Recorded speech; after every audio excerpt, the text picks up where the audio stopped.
sa July 25 mag-uumpisa ang 60 pesos na dagdag sahod para sa mga minimum wage earners sa Metro Manila. Ayon kay Department of Labor and Employment Secretary Francis Tolentino, ang pagiging epektibo nito ay base sa naging publication date nito.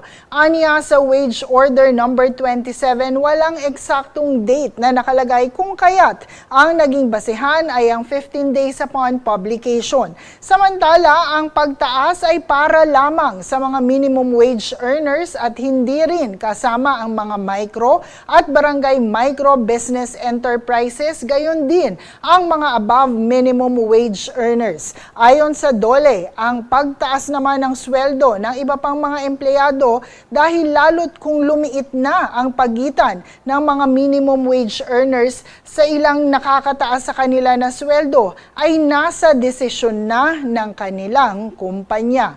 Inaasahan naman ang naagaran nitong ipatutupad ng mga kumpanya sa Kalakhang, Maynila. Samantala, sa susunod pang taon, maaasahan ang natitirang 25 pesos na increase. Samantala, sa ibang rehiyon naman ay kasalukuyan pa lamang na ginagawa ang mga konsultasyon kabilang ang mga lugar ng Region 4A, Region 3 at Region 7.